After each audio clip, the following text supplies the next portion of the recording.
I worked an extra job at the Titans game, and I received a phone call and asked if I was aware of the information that was going on in the Hermitage area. A guy had committed a robbery over there. In an attempt to take him into custody, I was shot in the hip area. There was a barrage of gunfire, and I felt a real burning sensation in my lower leg.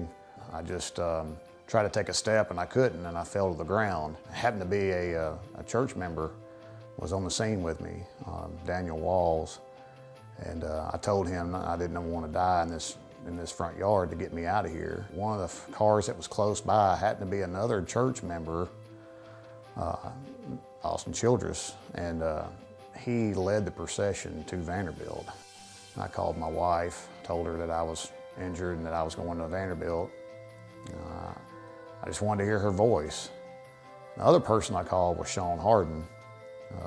Again, happens to be a member of Joy Church. He's my partner.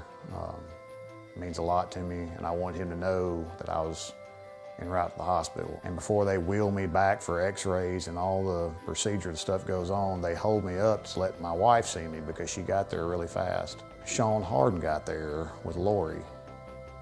And when you talk about having people in your corner, and you talk about having your accountability partners, and you talk about having your group of people that you're gonna lean on, we all know that we go to God first and foremost, but we always love having prayer partners.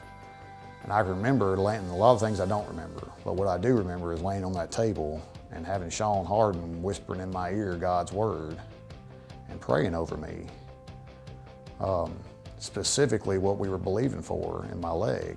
Because we had nurses and doctors and police officers all around saying that, you know, I wasn't gonna walk again, that I wasn't gonna move, and Lori kept all those people away from Angie. And she kept all those people from saying anything in regards to that. But I remember having a talk with Pastor Jim. He said a few things to me. The first thing he told me was, fear not, believe only. Because I think he saw, just in the physical, that I had some fear coming on me because nobody was talking to me about what was going on. And I remember telling them not to let the mayor or the chief or anybody come back there until I had talked to my pastor. It wasn't until after the surgery that I had that the doctor said when he opened me up, he did not realize how close it was. It was half a centimeter from hitting my artery in my leg. And anybody who understands medical information and understands anatomy like that, you really don't want to get hit there because you can bleed out in a short amount of time.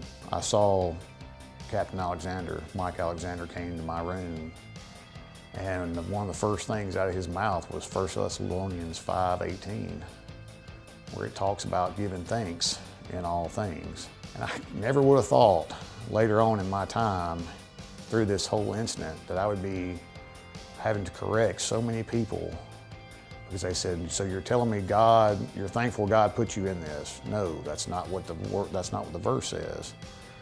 And so it's a great witnessing tool to be able to, in love, correct somebody and say, no, it's in all things. I'm going to give thanks in those things. No matter what's going on, you can find that ability to be thankful, which was huge in my rehabilitation process. The people who came and picked me up to take me to rehab was an ambulance service. And these guys were on the other side of town when they got called to come over to take me. And the guy walked in the door and he recognized me and said he knew me back when we were kids. I don't think that's just coincidence that he showed up. But he asked me one thing when he was dropping me off at my home. Is there anything we can do for you? And I thought, well, I'm gonna have some boldness here and I'm gonna ask him, if he could he take me to church?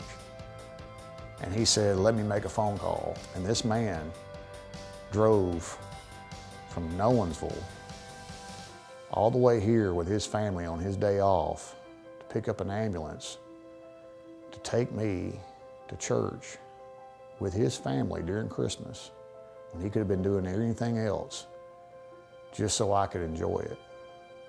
And I feel like that's not coincidence. That's not luck. It's not any of those things.